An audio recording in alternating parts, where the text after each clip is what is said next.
এবং আমাদের বড়দেরকে আল্লাহ তাআলা নেক হায়াত দান করুক। এই জন্য আমরা আপনাদের কাছে অনুরোধ করব, আমাদের বড়রা অনেক কোরবানি করে। আমাদের আমির বাংলাদেশের আমির হজরত সৈয়দ ওয়াসিফুল ইসলাম সাহেব দামাত বরকতুম সে মাজুর, শারীরিকভাবে সে অসুস্থ, অন্যের উপর নির্ভরশীল, কিন্তু এই শরীর নিয়েও সে সারা দুনিয়াতে সফর করে, সারা বছর সে মার্কাজে থাকে, জেলায় জেলায় সফর করে। তার কোরবানি কল্পনাও করা যাবে না। যে সময় আমরা সুস্থ মানুষ হয়ে আমরা আল্লাহ পাকের রাস্তায় বের হইতে আমাদের কত কষ্ট হয়, দিল তৈরি হয় না, নফসের সাথে জেহাদ করতে হয়, আর তারা একের পর এক সফর করতে থাকে, একের পর এক সফর করতে থাকে। তাই সেই সমস্ত মানুষগুলো সম্পর্কে অপপ্রচার করা, অপবাদ দেওয়া, এটা অনেক বড় গুনাহ। এই সমস্ত গুনাহ থেকে আমরা নিজেদেরকে বাঁচাই। কেউ যদি এরকমের অপপ্রচার চালায় তার ব্যাপারে আমাদের জবাব দেওয়ার দরকার নেই। আমরা শুধু দোয়া করতে থাকবো এবং আমাদের মেহনত ইনশাল্লাহ আল্লাহর রহমতে আমাদের সাথীরা খুব পাবন্দির সাথে মেহনত করে, আল্লাহর সাথীরা মেহনত করে। আমাদের অনলাইনে কোনো মেহনত নাই।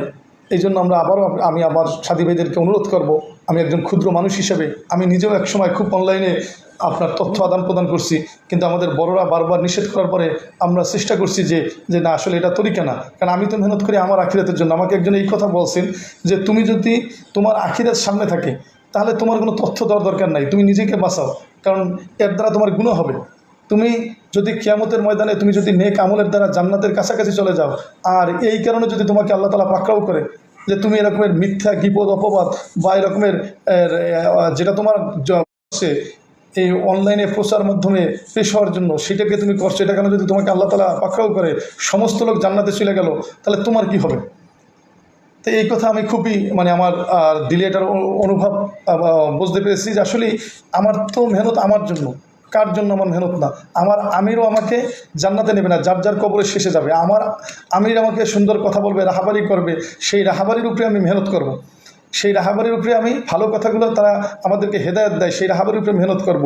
কিন্তু আমি যদি তার কথাগুলো, আমাদের আমিরের কথা, আমাদের বড়দের কথাগুলো সব মুখস্থ করে মানুষের কাছে বলি আর নিজে যদি আমল না করি, তাহলে তো আমার চেয়ে হতভাগা আমার মনে হয় আর কেউ নাই।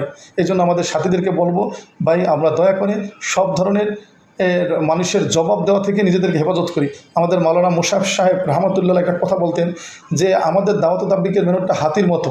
হাতি যেমন সামনের দিকে চলতে থাকে, পিছনে অনেকে কুকুরে ঘেউ ঘেউ করে, কেউ যদি ঢিল মারে সে সেদিকে তাকায় না, সে সোজা চলতেই থাকে, চলতে চলতে সে মঞ্জিলে মাকসুদে পৌঁছে যায়। আর যদি সে উত্তর দিত তাহলে সে আগাতে পারতো না। তাই আমাদের মেহনতের কোনো উত্তর নাই, জবাব নাই। আমাদের মেহনত হলো মেহনত করতে থাকি আল্লাহর সন্তুষ্টির জন্য। বড়দের বাতলানো তরতিব অনুযায়ী আমরা কোরবানি করতে থাকি।